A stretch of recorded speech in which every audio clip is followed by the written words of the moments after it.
Olá, passando para o nosso Vale uma pausa de hoje e eu quero começar com uma história de Franz Kafka, um famoso escritor tcheco, uma cena que ele vivenciou, uma história que ele vivenciou e compartilhou com a gente e nos traz um grande ensinamento para o nosso tema de hoje. A história é o seguinte: ele estava passeando no parque com a sua namorada e vê uma menina chorando. E resolve perguntar para essa menina o motivo do choro e ela lhe diz: a minha boneca sumiu. E ele então, no seu ímpeto criativo de escritor, ele diz: não, ela não sumiu, ela está viajando. E a menina retruca: como você sabe? Então ele pensa rápido e diz: ela me mandou uma carta. E a menina novamente pergunta: cadê a carta? E ele diz: amanhã no parque eu trago para você essa carta. Então, a partir daquele momento, durante 3 semanas, Franz Kafka ficou escrevendo as cartas da boneca aventureira para sua dona. E depois de 3 semanas de detalhar a sua viagem, o seu conhecimento pelo mundo, ele entende que aquela boneca tem que fechar esse ciclo com a sua dona. Ele precisa dar um desfecho para essa história.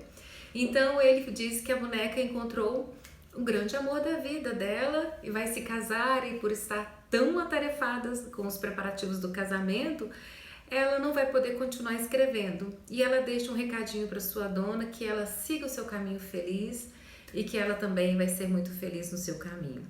Dessa forma, a menina compreendeu essa perda com um olhar de liberdade.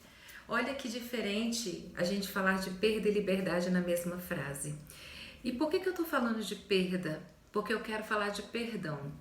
Perdoar é perder. Mas é nesse viés da liberdade, nesse viés de ser livre, que a gente vai falar um pouquinho sobre perdão hoje. São pelo menos cinco aspectos que a gente pode dizer porque perdoar é perder. Primeiro, porque a gente perde o orgulho. A gente passa a entender, quando a gente decide entrar no processo do perdão, que a gente também é falível, que não é somente o outro que erra com a gente, mas que a gente também erra com o outro. Um segundo aspecto é que a gente perde aquela necessidade infantil de sempre ter razão, de ser o dono da verdade. Então, quando a gente entra no processo, a gente tem que abrir mão disso e entender que não é uma disputa de quem está com a razão. Um terceiro aspecto é perder o medo de pedir perdão. A gente precisa forrar a cara e lá dizer: me perdoa, eu errei, eu falhei, reconhecer isso. Então, é necessidade de coragem, precisa de coragem para isso. O quarto passo é entender que tem certas coisas que fogem ao nosso controle. É então perder a ilusão de que a gente tem controle da situação, controle das pessoas, controle da gente mesmo. É entender que certas coisas fogem ao nosso controle. A gente não consegue controlar tudo, por isso a gente falha, por isso a gente erra, por isso que os outros falham com a gente. E o quinto e último aspecto que eu quero abordar hoje é que, na verdade, perdoar é perder, e perder aquela mágoa que corrói o nosso coração, aquele ressentimento que pesa o nosso caminhar.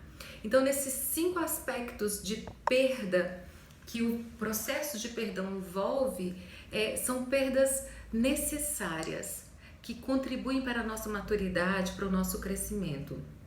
E quando eu falo de perdoar é perder, e nesse sentido perder é ganhar, eu me lembro de uma passagem bíblica em que Jesus diz o seguinte em Mateus, no capítulo 16, no versículo 25, ele fala assim: porquanto quem quiser salvar a sua vida, a perderá.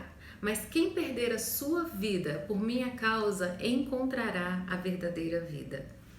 É esse paradoxo divino que perder é ganhar, porque é necessário para o nosso crescimento, para a nossa maturidade, ir abandonando algumas coisas no caminho.